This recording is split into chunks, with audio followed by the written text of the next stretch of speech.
Yeah, so your most recent article, which just I think came out today on the day that we're recording, was entitled "How U.S. Muslims Have Transformed in the 20 Years Since 9/11 and What It Means in the Wake of 10/11, sorry, October 7th, and what happened there." What I really liked about this article, Professor, is you talk to a lot of different American Muslims across the country and their experiences of the last whatever 3 months. Can you talk to me like what was your impetus for writing this article? You must have been feeling a lot of thoughts. Yeah, on the one hand, we emphasize that Palestine is not a religious issue, right? It's an issue over land, it's an issue that affects Christian and Muslim Palestinians. But on the other hand, it is an issue that affects Muslim Americans here in the US and that Muslim Americans care about.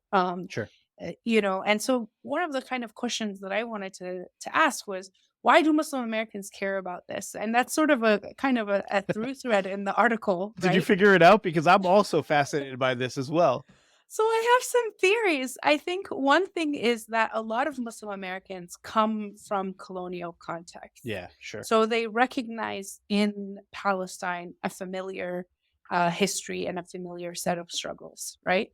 Yeah. The other thing is, and this is one of the kind of findings in the piece, is that Muslim Americans, many of them grew up politically in the context of 9/11, right? Yeah, right, right. So this is a context in which people became very aware of American empire, right? This is the US launches two extremely destructive wars, and in fact, many more than two destructive wars Yeah. in the Middle East.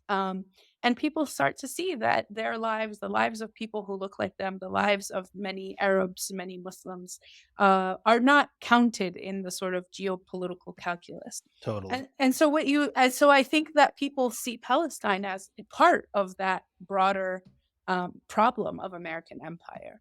What I find interesting about the times that we're living in now, and so I came of age. My first job was in broadcast journalism in August of 2001. So my career has been in this entire post 9/11 world.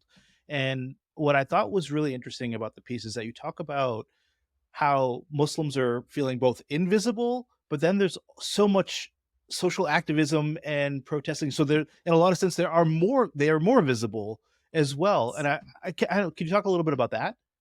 Yeah, I think that in the article and in general, we see that we are very visible as political subjects, right? As people that are debated, whose presence is seen as either a problem or a good thing. Like we're used as proxies, and we're used to that, right? Yeah, So we know the cycle very intimately, where every time there's a political campaign, suddenly everyone's talking about Muslims. yeah, But right. when but when it comes to our own feelings as human beings, right? And I think we see that in the article and the various stories.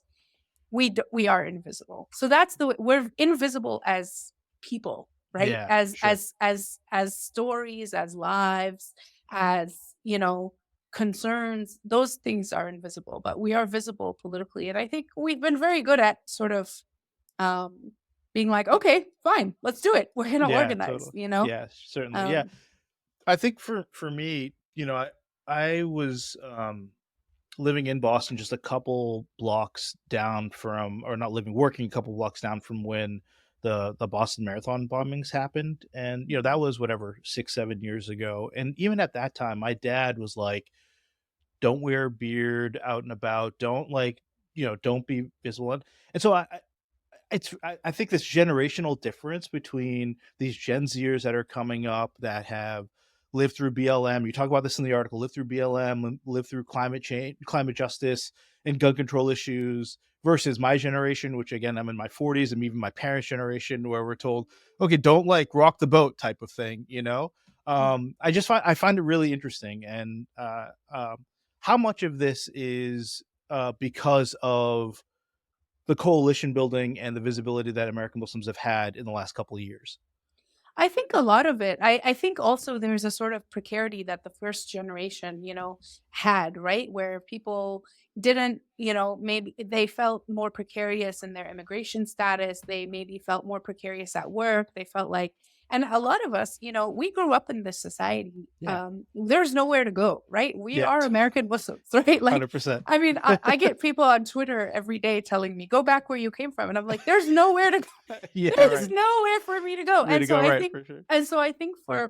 For many of us who are born here, there's this sense that you gotta just it's we have to face the facts and we have to do something about it. And in some ways, that's because we're less precarious than our parents, maybe legally or socially. This has Totally. been a very upwardly mobile community too, and I think that that matters.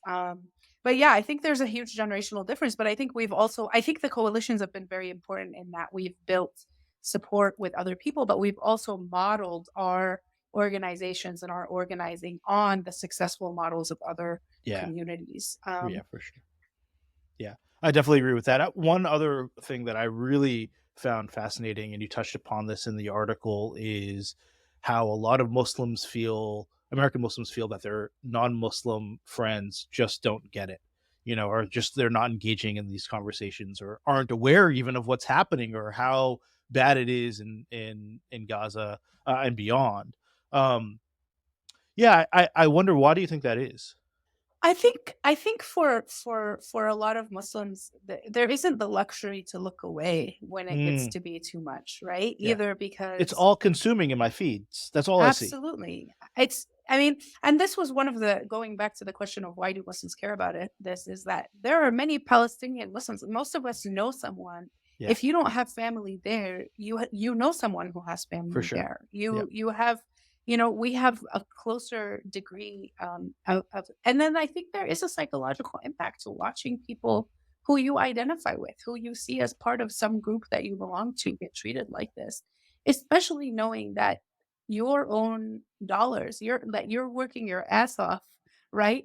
And that money is going to kill your fellow Muslims or your fellow Arabs or your fellow Palestinians. Like that is just such a brutal feeling. yeah, So it really has felt like this parallel reality for a lot of us where it's like, I can't believe the world is going on like as though nothing's happening. yeah, totally, yeah.